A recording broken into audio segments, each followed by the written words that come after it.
team, welcome to another video of Doing, Being, Becoming, where we aim to inform, impact, influence, and inspire. This is the last video of our Mental Health Month series, although we know that the conversation about mental health continues even after the month of October. So in this video, we will pay special attention to triggers, because as humans, we encounter many experiences throughout our lives, and some of these experiences can actually be categorized as traumatic events.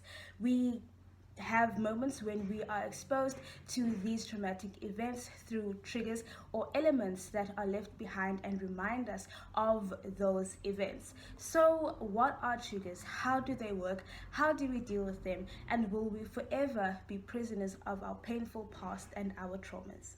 Like, share, subscribe, and continue to watch.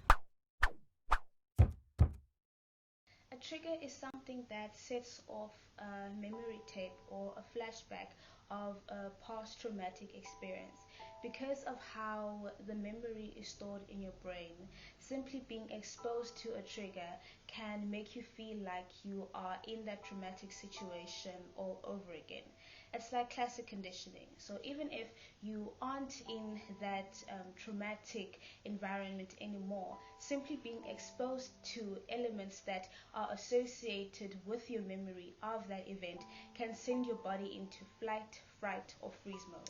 Triggers are personal, and different things trigger people in different ways. Similarly, people respond differently to triggers, but in their nature, triggers can evoke a physical, emotional, and a behavioral response. Common events that may leave individuals traumatized can span from surviving a global epidemic such as that of COVID-19, being a victim of abuse, violence, or assault, growing up in poverty or any other adverse background, witnessing or being part of an accident, learning of the death of loved ones, or suicides, any other event actually that you can think of that has caused trauma.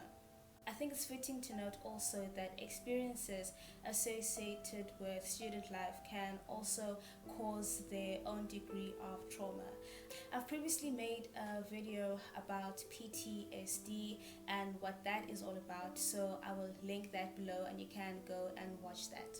These traumas leave fragmented memories of the event that when we come across things that jog our memory of the original trauma, it may make us feel as if we are right back in that situation, reliving it all over again.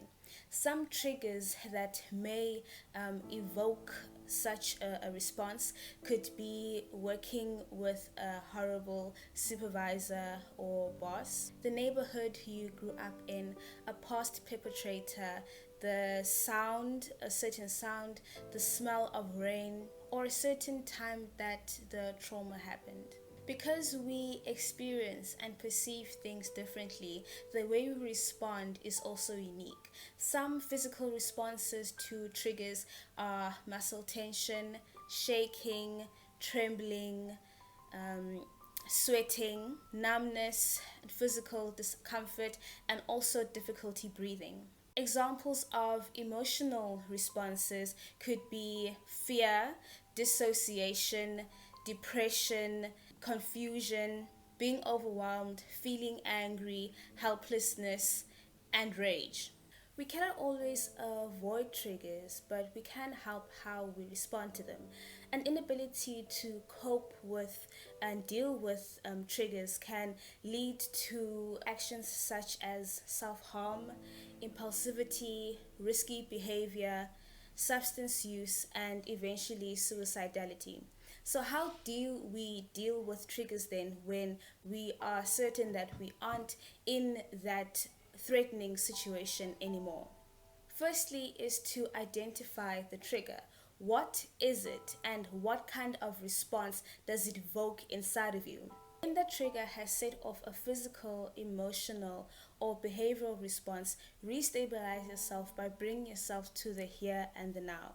Triggers set off a stress response whether the danger is real or perceived. So your responsibility is to bring yourself to the awareness that you're no longer in danger anymore. And you do this through mindfulness. Take note of the things around you through your senses. What can you see? What can you hear? What can you smell? What can you taste? What can you touch? Not only will this ensure that you are safe, but it will also allow you to see that the trigger can exist in environments that aren't dangerous. This will reprogram your brain and you'll also feel more comfortable around the trigger. Because a common physical response to triggers is trembling, shaking, and a fast heart rate, deep breathing can assist in being in control of your body, restoring your normal heart rate. Lastly, seeking professional help is always a good idea when dealing with trauma and triggers. In fact, in most cases, it is essential to move forward. Remember that some parts of the journey are okay for you to walk alone, but other parts are necessary to be walked with a friend. There's a lovely quote that says, "Avoiding triggers isn't healing. Healing happens when you are triggered and you're able to move through the past, the pattern, and the story and walk your way to a different ending." The journey to healing takes time and attention. Unfortunately, we cannot change the events that have happened to us, especially the ones that have caused us trauma. But what we can do is pay attention to old and new triggers and work through those with diligence, courage, and patience, that we come out on the other side different, better, and more beautiful. Until the next video, O team, take care and stay blessed.